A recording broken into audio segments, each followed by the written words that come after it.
Kababayan, broadcasting from Cebu City. Sa indong makakaiba, si Dr. Rene Bulyeser sa programang Kinabuhi Ipagtanggol.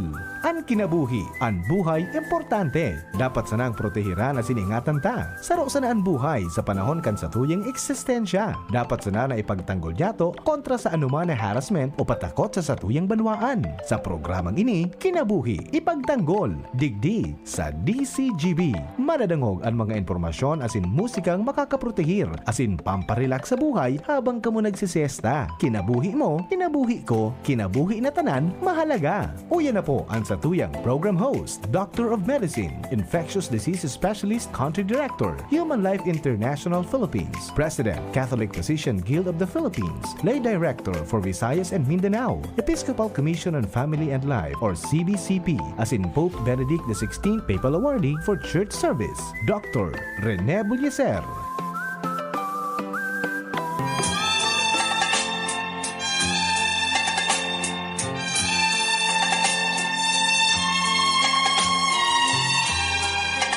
Mga dugang, Happy New Year sa ating lahat wherever you're listening sa programa every Thursday. Kinabuhi, ipagtanggol. Buhay, ipagtanggol. Buhay ng tao, mahalaga. Ipagtanggol natin ang kinabuhi. Life, which is most precious gift sa ating Panginoong Diyos. Una sa lahat, sa ating lahat, Happy New Year! Happy New Year! Happy New Year 2025 sa ating lahat. Dito na tayo sa pangalawang araw sa unang buwan ng Enero 2025. How was your New Year? Sana maganda ang New Year ninyo, lalo na sa ating health, general health natin, that we are welcoming the New Year with good health. Kaya as bilang doktor, my suggestion to you is within this week, sa unang linggong ito, January 1, 2, 3, and 4, please have yourself undergo the check-up. Yung gitawag nating executive check-up, okay? Because it's very nice na pag-start pa lang ng bagong taon, as we start the new year 2025, alam na natin ang kondisyon ng ating dugo, CBC, hindi ba tayo anemic? Alam natin ang ating blood sugar, alam natin hindi ba sumobra ng 100, alam natin ang total cholesterol natin, including your triglyceride, hindi pa tayo napakataas yung cholesterol natin, sumobra ba ng 200. Tingnan natin yung serum creatinine natin, ang function ng ating kidneys, okay ba? Ang ating SGPT, ang function ng ating atay, liver, okay ba? And then ang function ng ating okay ba ang ating blood uric acid, no? Lahat-lahat ito, including our urinalysis. Ipacheck natin yung ihin natin, okay ba ang takbo as we start the new year.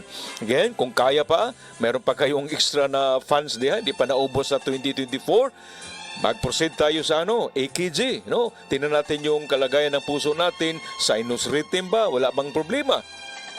At saka, I recommend yung tinatawag nating whole abdomen ultrasound. Okay? Ultrasound ng whole abdomen natin, ano bang kondisyon ng atay natin, yung tawag kung maglalaki ka, prostate, yung liver natin, yung gallbladder natin, yung intestine natin, lahat-lahat inside ng ating abdomen, kung okay ba for the year 2025. Okay? That's my suggestion. Una sa lahat, mag-undergo tayo ng executive check-up. 15cc lang dito sa dugo, mag-fasting ka 8 to 10 hours, no? Pag, for example, tomorrow, magpakuha ka ng dugo tomorrow, which is January 3, no? First Friday, pakuha ka ng dugo, matulog ka, then after 8 hours to 10 hours, kukunin ka na ng dugo sa laboratory, pwede ka inom ng tubig, no problem. And pagkatapos dyan, titingnan ano ang kalagayan ng dugo natin, sugar, cholesterol, kidney natin, liver natin, lahat-lahat na dapat natin malaman, including sa ihi natin kung marami bang mga bakterya. Okay? That's a deal. Gawin ninyo yan sa first week ng Enero. If not this week, early next week. Again, it's very much maganda na as we start the new year, magsimula tayo sa bagong taon, maganda ang takbo ng ating katawan. Okay? That's very, very important. Reminder from me, Dr. Rene Joseph Bulyeser, dahil ang kinabuhi, mahalaga. Life is very precious. Buhay ay mahalaga na ating lahat, mga kababayan. Okay, so this afternoon, ang pag-usapan natin, supposed to be, gusto kong pag-usapan natin yung dementia. Ano ba yung dementia, doktor? Yung ano ba?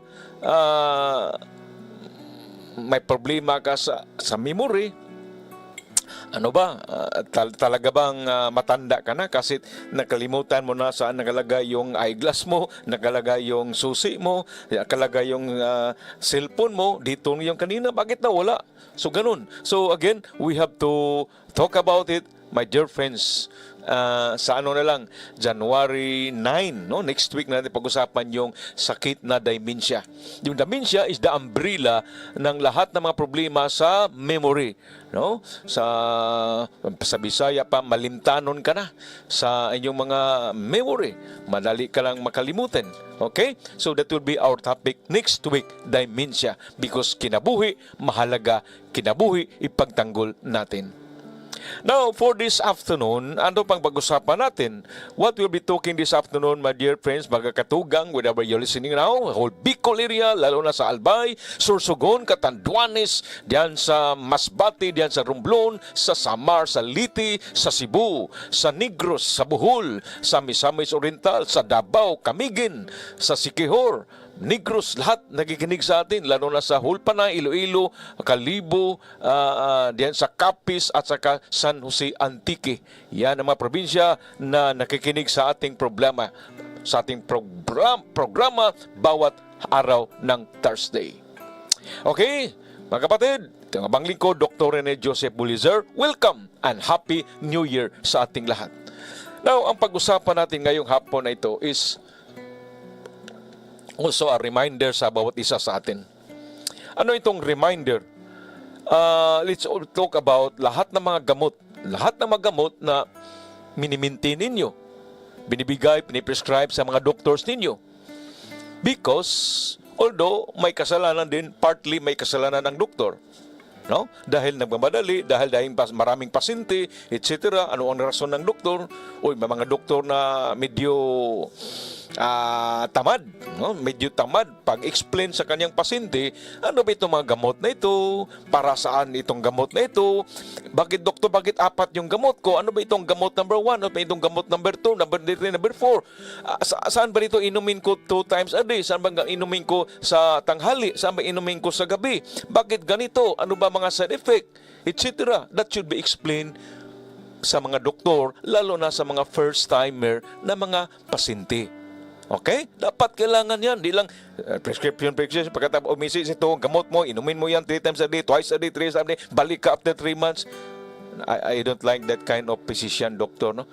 It should be cordial, explain ng pasyente bakit ganito ang gamot natin, para asan itong gamot na ito, and you expect some side effect or complication sa gamot na ito. Okay? Bago tayo magpatuloy, mga kapatid, dito muna tayo sa ating unang music dedicated sa ating lahat. Dahil New Year na 2025.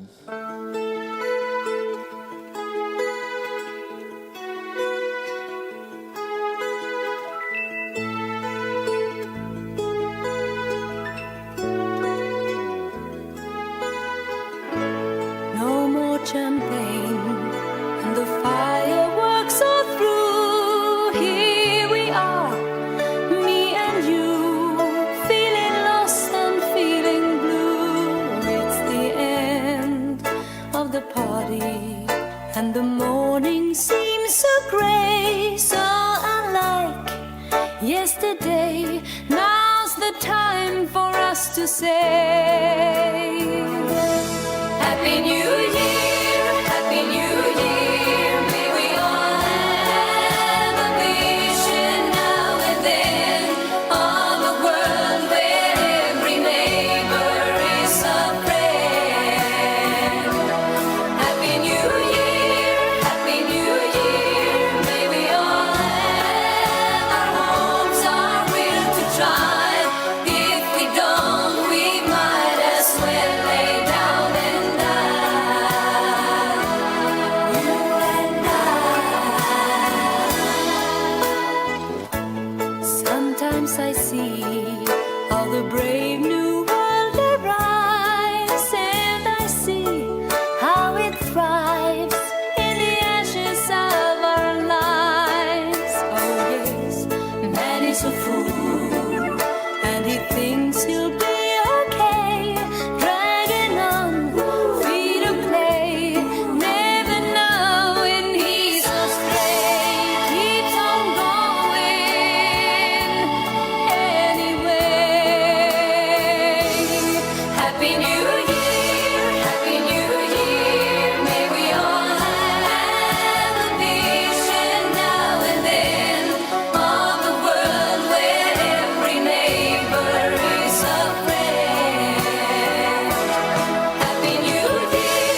Nabalik tayo mga tugang sa programa natin, Kinabuhi Ipagtanggol, buhay ay mahalaga. Buhay ipagtanggol nating mga bawat mga Pilipino, bawat anak ng Diyos dito sa mundong ito. Okay? So, by the way, sa last week, sa programa natin, meron tayong nakikinig diyan sa Lapu-Lapu City. No? Sila si Ma'am Devora Melihor. Ma'am Devs, maayong hapon. Si Mariel Lopez, nandiyan sa siyudad ng Davao, Davao City. Si Tani Kimbo, Lapu-Lapu City, Mactan. Then si Captain Yours Mas sa lahat ng tripulante, kapitan ng MBSF Omega while sila nagbabiyahe Manila, Cebu, Cagayan de Oro, saan yung biyahe nila, Bacolod, Iloilo. Lahat nagkikinig sa programa sa mga tripulante natin sa MBSF Omega, yung barko na sinasakyan ni Captain Yours Mas. Okay, Mascareñas. Anyway, lahat magakinig mga kababayan, saan kayo sa Camiguin man o sa Bohol, maadjong hapon dinyong tanan, diyan sa kapatid natin diyan sa Iloilo, no? Maaway yung hapon sa tanan gid dira sa Iloilo. Salamat sa pag-upad niyo sa akon sa programa naton. Ingaman sa ating mga kapatid diyan sa Waray, Samar, Northern Leyte area, Biliran. Maupay na kulop haayuta na dida. Sana you're all in good health as we are now enjoying the beautiful new year 2025. Okay, balik tayo mga tugang. Pag-usapan natin yung sabi ko, yung mga gamot ba na prescribe ng mga doktor, please don't stop taking it. Karamihan sa inyo, pag prescribe namin yung gamot, okay, inumin mo ito once a day, twice a day, 3 times a day, for 2 weeks, for 1 month, 3 months, 4 months, whole life ninyo, habang buhay. Now, please don't stop it according na ako sa gusto lang ninyo. Dapat, if you stop taking it, may direksyon sa doktor, may directive sa doktor. Okay, tama na, ato nang tanggal nitong gamot nito, or ibaba natin yung frequency, hindi na twice a day, once a day na lang, or ibaba natin yung milligram, instead 50 milligram, gawin na natin ganito, 25 milligram na lang, instead 100 milligram, gawin na natin 50 milligram. So, again, please don't stop taking your medication abruptly without the advice sa doktor ninyo. Okay, lahat kayo nag-uminom ng gamot like para sa high blood, para sa diabetes, etc. Sinong nag-prescribe sa inyo? Doktor. Hindi na kayo pwedeng bibili lang sa butika ng mes, pabili ng Losartan, gusto ko 100 mg lang para sa ano ko, miss bili ng omeprazole para sa ano ko, miss pabili ng para sa sakit ng paa ko, Silicoxib, etc. That's very dangerous without the knowledge of your doctor. Okay?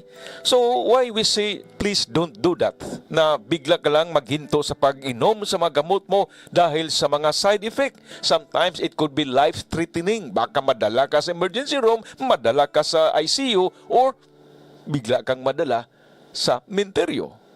Okay? So, mga tugang, number 1, gamot para sa high blood pressure. Blood pressure medication. Of course, there are so many, ang daming klase ng gamot para high blood. Dami, hindi lang isa. Ano yan, doktor? Meron tayong tinatawag na diuretics para mag-ihi kayo. No? 20 mg. Sometimes, 40 mg. Para mag-ihi kayo, para magbaba yung blood pressure. Yun ang diuretics. Pangalawa, meron tayong mga beta blockers. Meron tayong mga ACE inhibitor. Meron tayong binibigay na angiotensin 2 receptors blocker. Meron mga binibigay na calcium channel blocker. Meron binibigay na alpha blocker. Meron binibigay na alpha 2 receptor agonist. These are all the types of medicines na piniprescribe ng doktor according sa need ng pasyente. Okay? Kaya iba-iba ang gamit. Bakit? For example, may 3 tao nag-usap. Ano mga sakit mo? High blood. Ikaw, high blood rin. Ikaw, high blood. Anong gamot mo? Binigay ito sa akin ni doktor ganito. Si doktor, iba yung gamot ko. Si doktor, binigay ko ng ganito. Bakit iba-iba? You ask your doctor. Okay? Because the doctor knows best what is suited for you. Ano bang magaling na gamot para pangpababa ng pressure mo? Remember, again, ano ang normal na blood pressure? Below 120 o below 80. So, sample lang ha. yung blood pressure ko kanina is 117/77. That's normal. That's my BP kanina. So below 120, below 80. Pag sumobra na, lumagpas na ng 120/80, medyo warning na yan. Like, doktor, yung blood pressure ko, 130/85. Hindi na normal yan. 140/90. Lalo nang hindi na normal yan. Doktor, yung blood pressure ko, 145/100. Nako, dangerous yan. Doktor, yung BP ko, 160/100. Wow, kandidato ka ng stroke. Please make sure na yung binigay na gamot ng doktor sa inyo para high blood ay talagang nakapa-down ng blood pressure. Pag mataas pa rin, well, one thing is you cannot also totally blame the medicine or the doctor. Binigyan kayo ng doktor ng gamot na ito, milligram, how many times a day, frequency, pero kain ka ng kain ka ng mga fatty foods, mga fast foods, grabe ang asin mo, gamit ka pa ng tuyo, etc. Walang epekto. You have to help yourself aside from the medicines. Kasi yung daming mga pasyente na, anyway, meron akong gamot. No problem. Sige, inom tayo, kain tayo. That is not a good patient.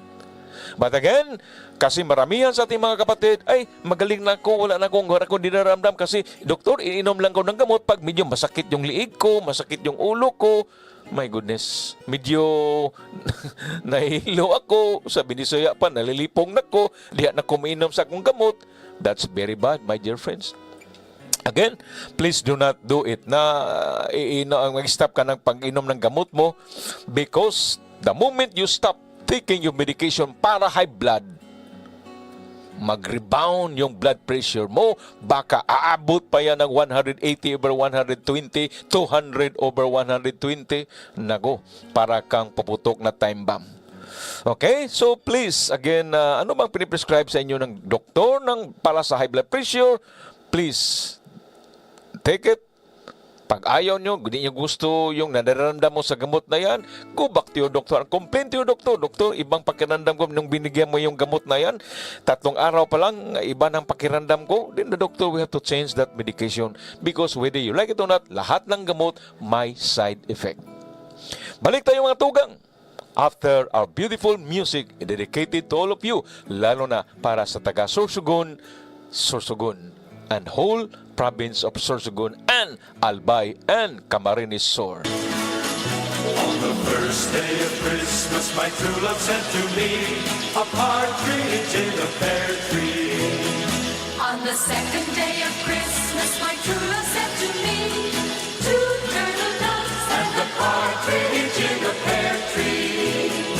On the third day of Christmas, my true love sent to me 3 French hens, 2 turtle doves and a partridge in a pear tree. On the fourth day of Christmas, my true love sent to me 4 calling birds, 3 French hens, 2 turtle doves and a partridge in a pear tree.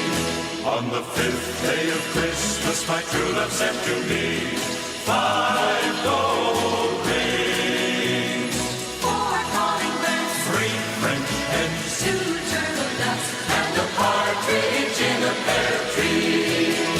On the sixth day of Christmas, my true love sent to me 6 geese a laying, 5 gold rings, 4 calling birds, 3 French hens, 2 turtle doves and a partridge in a pear tree. On the seventh day of Christmas, my true love sent to me 7 swans a swimming, 6 geese a laying, 5 gold rings, 4 calling birds, 3 French hens, 2 turtle doves and a partridge in a pear tree. On the 8th day of Christmas, my true love sent to me 8 maids a milking, 7 swans a swimming, 6 geese a laying, 5 gold rings, and then he sent me 4 calling birds, 3 French hens, 2 turtle doves and a partridge in a pear tree. On the 9th day of Christmas, my true love sent to me 9 ladies dancing, 8 maids a milking, 7 swans a swimming, 6 geese a laying, 5 gold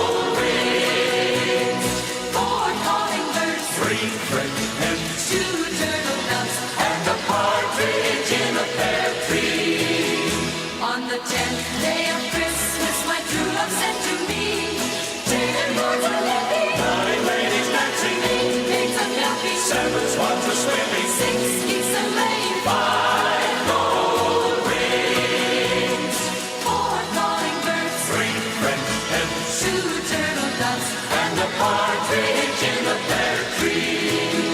On the 11th day of Christmas, my true love sent to me. Little pipers piping gaily, la-la-la-la-la-la-la. 10 lords and 8 pigs riding, 9 ladies dancing gaily, 8 maids a milking, 7 swans a swimming, 6 geese a laying, 5 gold rings, 4 calling birds, 3 French hens, 2 turtle doves, and a partridge in a pear tree. On the 12th day of Christmas, my true love sent to me 12 brothers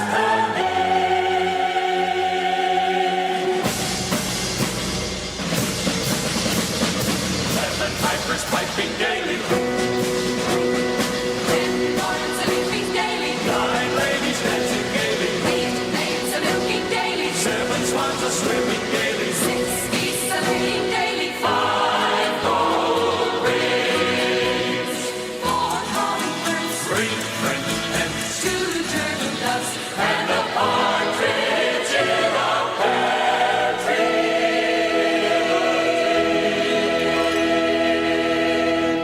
Okay, balik tayo mga tugang sa discussion natin tungkol sa antibiotics.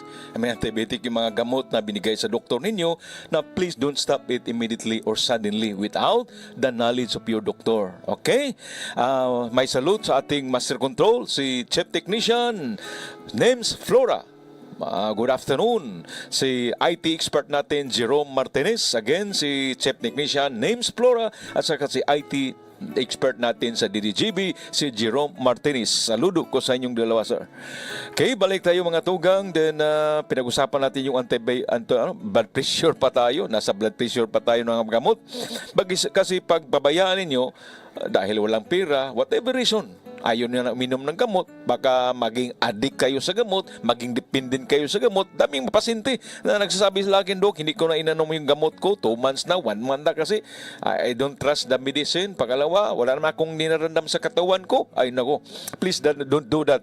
Because once you stop, lalo na talagang dalawa yung gamot mo binigay sa doktor dahil napakataas yung blood pressure mo, pag you stop taking those medication, there is a mag-rebound yung blood pressure mo dahil wala ng gamot, baka aabot pa yan ng 180 over 120.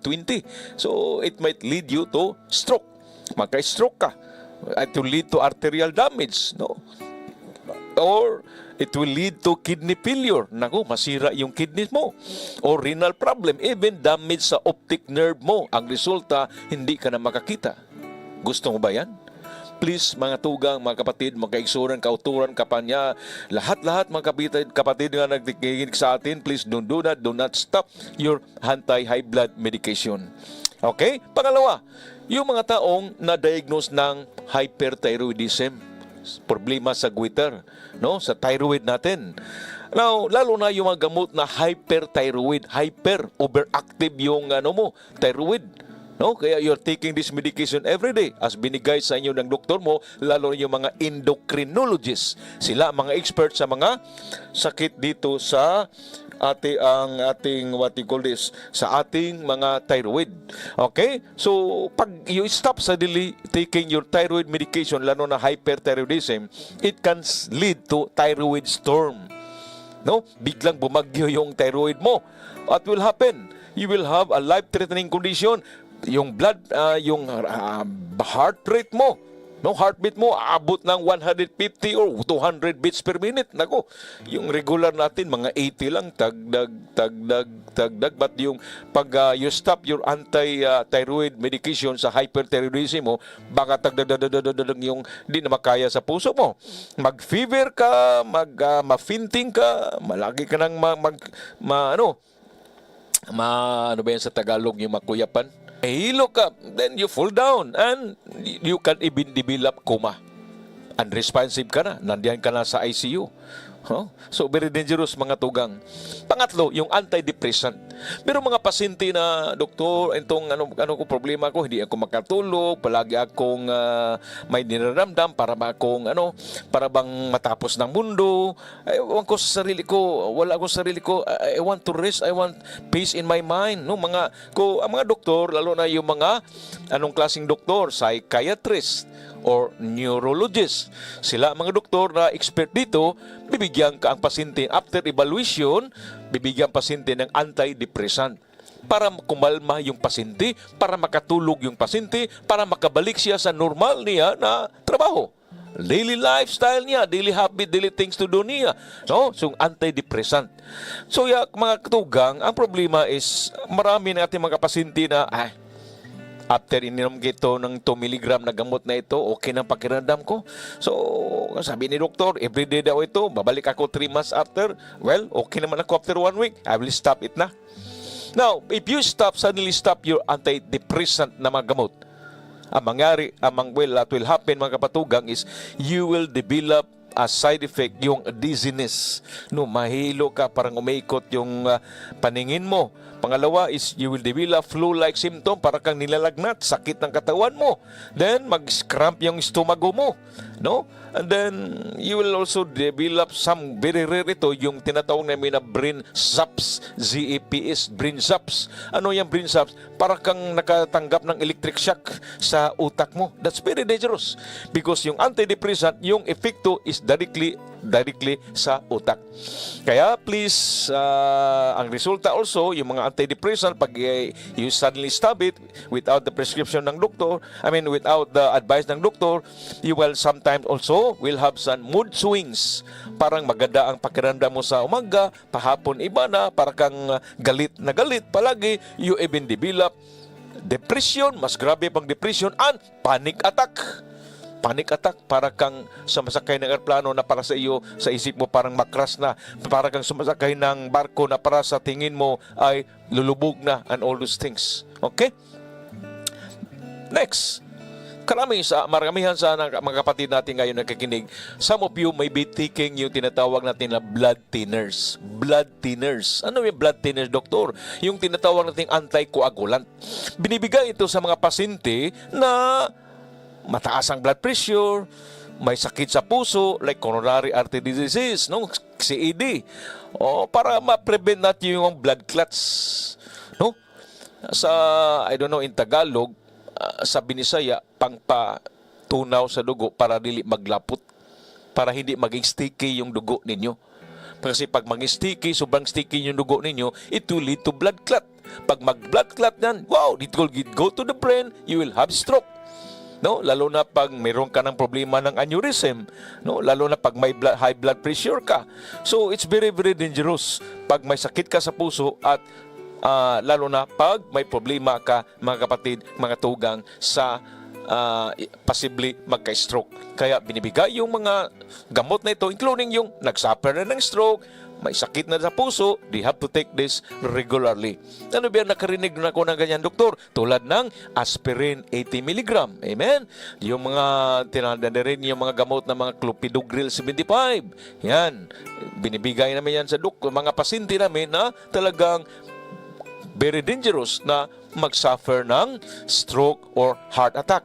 Lalo na meron na silang sakit na diagnose ng mga doktor, kaya to prevent possible na scenario, binibigay namin ito. But again, mga tugang, please do not stop it immediately without the advice or knowledge of your doctor. Bakit? Once you stop it, taking those medication without the knowledge of the doctor ninyo, it might lead to severe blood clots. Okay? Magka-stroke ka, magka-heart attack ka. Kaya, you only stop if may advice ang doktor ninyo. Or, iba pa ang mga side effect ng blood thinners pag you suddenly stop taking that, you withdraw it, yung tinatawag na mga withdrawal symptoms, bigla kang madizziness, no? Hindi ka magatayo, parang umiikot yung paligid mo, wala kang ganang tumatayo, you're very fatigued, then it will even lead to makompromise yung supply ng oxygen sa utak mo.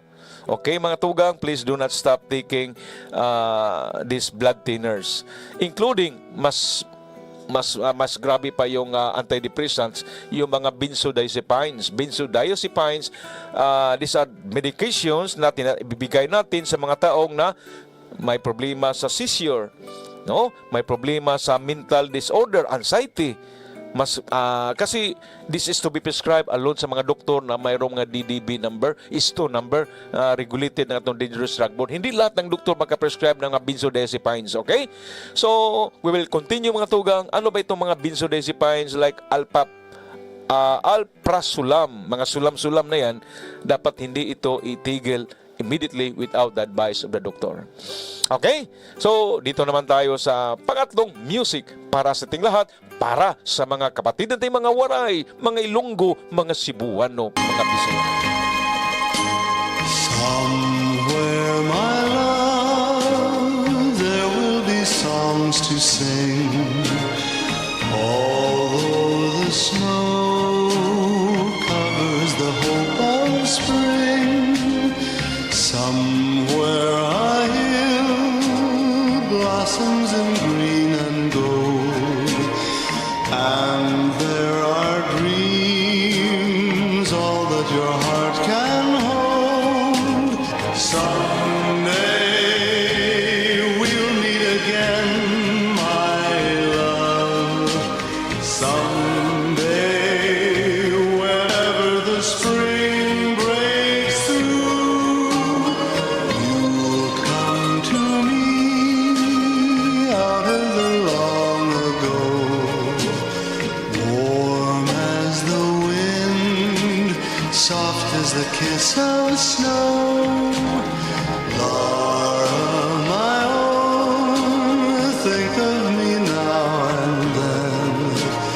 Godspeed, my love, till you are mine again.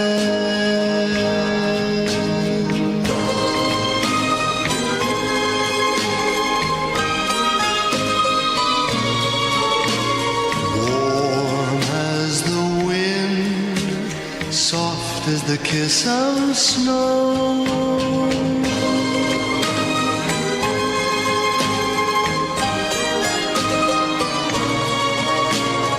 Godspeed, my love, till you are mine again.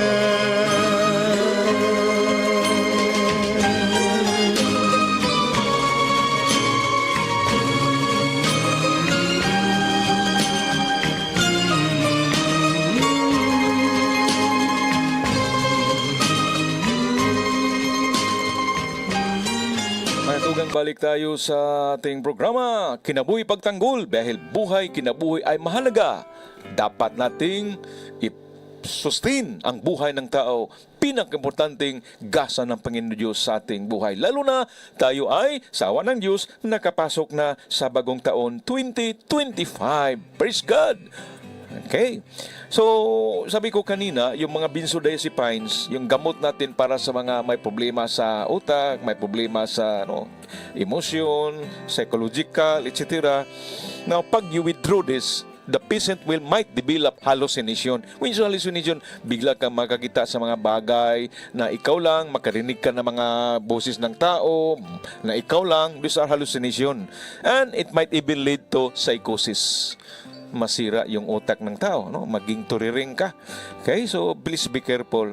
Now, iba pang gamot, mga kapatid, na dapat nating iwasan na i-stop. Yung gamot para sa glaucoma.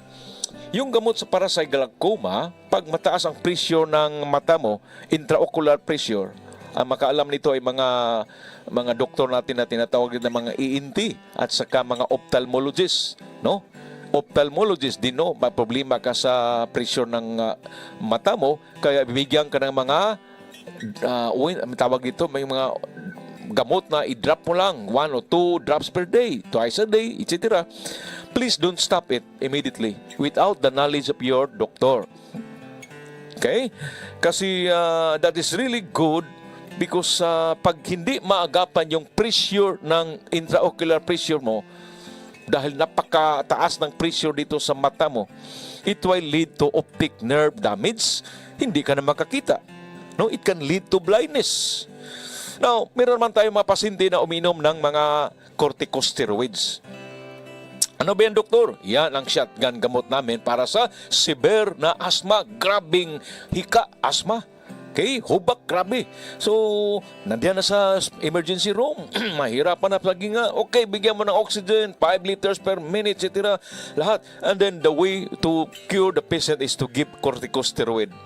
So, itong mga corticosteroid natin, ibibigay natin yan sa grabing asthma, ibibigay natin yan sa grabing allergy sa gamot, allergy sa pagkain, no? Kahit anong klaseng allergy o nakagat ng mga insekto na talagang napakataas ang level ng yung mga tawag dito, naka-cause ng allergy sa kanyang katawan.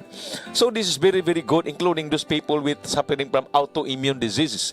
Okay? Yung mamaga ng kanilang mga joints, maga ng kanilang mga muscle, hindi sila makatayo, hindi makalakad, yung tendons nila, corticosteroid is very, very effective, mga tugang, mga kapatid.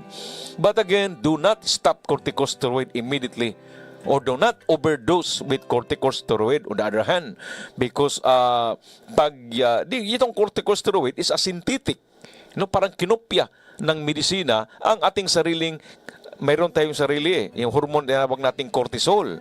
Now, the moment iinom ka na dito, masuppress yung cortisol natin ng katawan, ang resulta, ang corticosteroid ang siyang papalit sa pangsyon with a higher dose. Kaya if you stop it, ang resulta, you'll have mood swings, hindi ka naman pakana sa sarili mo, palagi kang matamblay ang katawan mo, joint pains, blood pressure ay napakababa, gastrointestinal problem, magsusuka ka, and all these things. And even you will have diarrhea.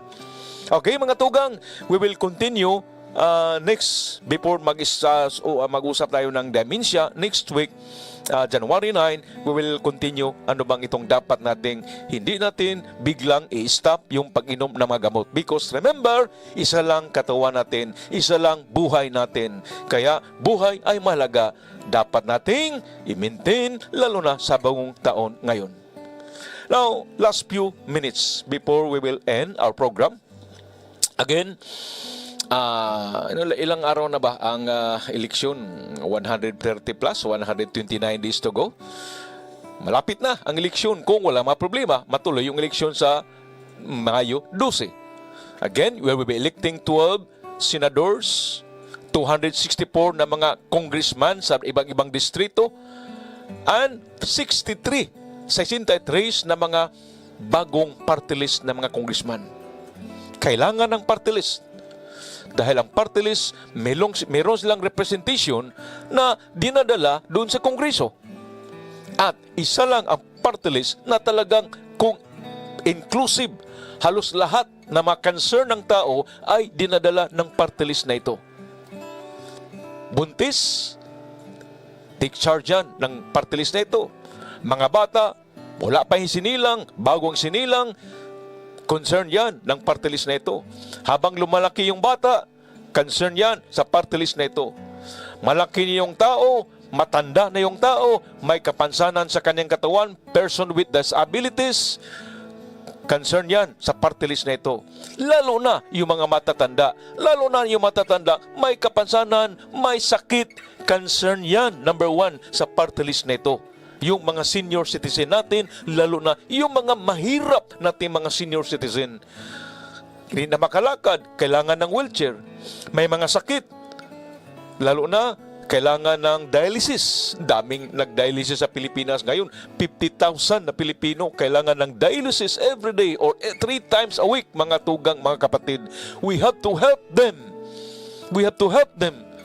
Isa lang ang party list na ito ang nasa isip ng party list na ito, natutulungan buntis hanggang matanda. Ang party list na yan, mga tugang, nagdadala na rin ng numero 63. Walang iba, ang Buhay Party List. Numero 63, 63. Again, hindi kayo malito. Anong numero niyan? Ano bang area code ng Pilipinas? 63. Ilan bang party list na pwedeng papasok sa Kongreso sa Mayo 12, 63. Ano ba ang pipiliin nating party list na isa lang ang iboto, hindi dalawa, hindi tatlo, apat. Isa lang ang iboto ninyong party list. Yan, 63. Ang pangalan po, Buhay. Buhay means life. Buhay means kinabuhi. Buhay means life, gasa ng Panginoong Diyos, Parahan Diyos, parahan nasod, parahan katauhan ng Diyos. All of us nangailangan ng isang party list na angkop lahat ng pangailangan, buntis, bata, nasa sinapupunan, bagong sinilang, hanggang matatanda na siya, lalo na pag may sakit, whether it's only 20s, only 50s, only 60, may sakit, mga PWDs, kailangan ng full support ng gobyerno at yan ang ipaglaban ng buhay party list na yan. Walang iba. Yung mga party list dyan, para lang sa kapanan, mga kaano nila, kaparihan nilang mga dialect, no? Kaparihan nilang mga taga dito, taga doon. Yun na lang. No? Para sa mga Bisaya, para sa mga Ilonggo, para sa mga Bicolano, ganyan lang. Of course, they will add more projects, but nationwide ang party list, mga tugang. Yung party list na yan, magkampanya ang party list whole country. Magkumpanya sa Batanes, mangumpanya sa Luzon, Northern Luzon, Central Luzon, Southern Luzon, mangungumpanya sa Eastern Visayas, Central Visayas, Western Visayas, mangungumpanya sa whole Mindanao para lang makakuha ng buto. Ilan bang buto kailangan natin? Yan, magandang tanong yan. Ilan bang buto kailangan natin para sigurado itong buhay party list ay nasa Kongreso? They will protect and sustain your rights.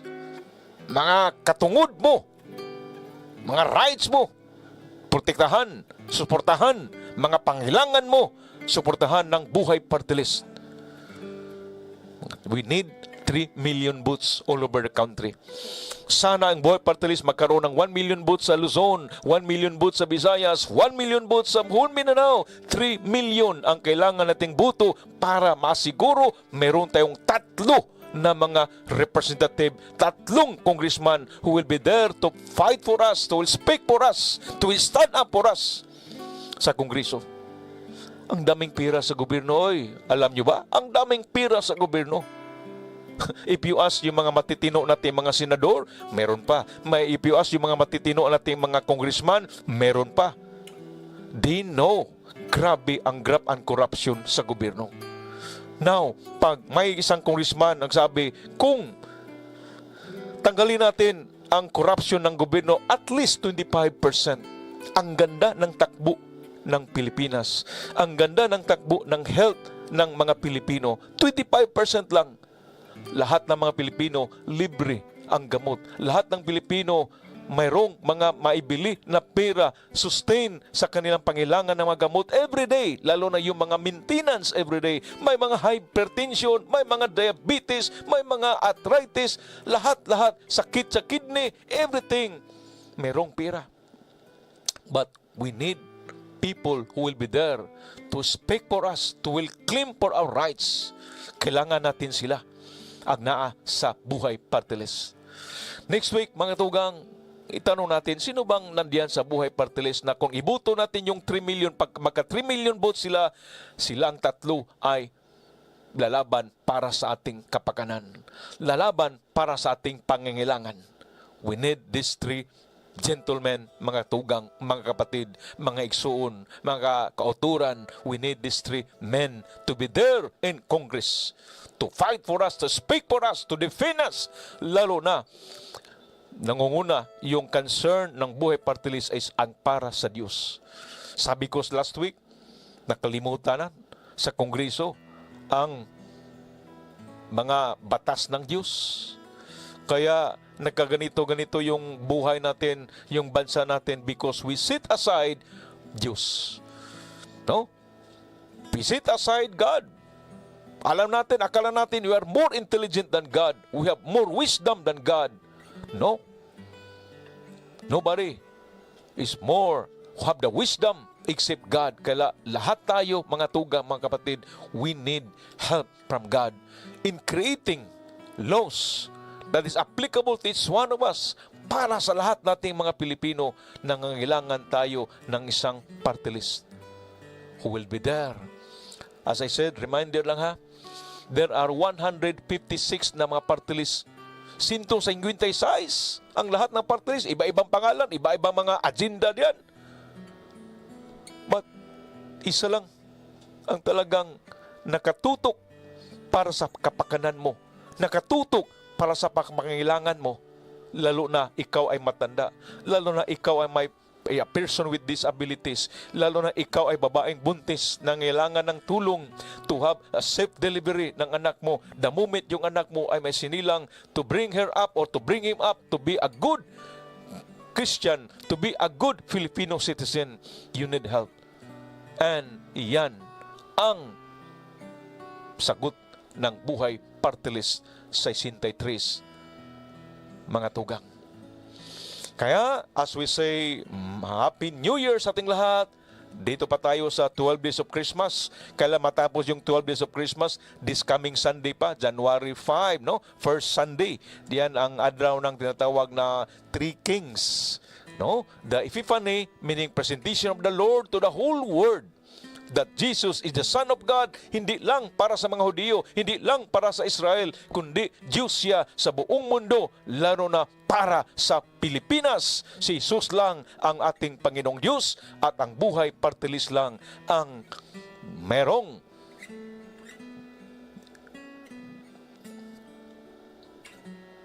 Buhay Party List lang ang nakasintro para protektahan ang matas ng Diyos para nating lahat.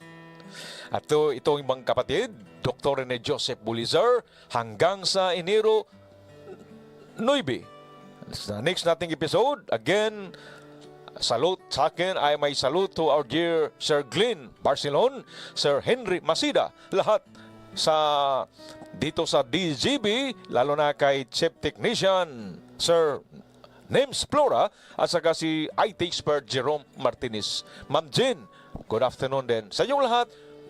Saludo ako sa inyo. God bless us all, mga tugang, mga kapatid. Buhay, hayaang yumabong buhay. Mahalaga sa Diyos ang iyong buhay. Itaguyod nating buhay. Hayaang yumabong buhay. Mahalaga sa Diyos ang iyong buhay. Itaguyod nating buhay. Sa Mindanao, Ang iliging buhay. sa Visayas, Ilaganang buhay. sa Luzon, Isigaw, Buhay, buhay, buong bansa. Buhay! Sa indong nadangog, ang programang Kinabuhi Ipagtanggol. Abangan giraray sa masunod na Webes ang programang ini. Alas 2 ng hapon, digdi sa DZGB. Salamat kan sa indong pagantabay. Pinky on mo baby. Masunod na!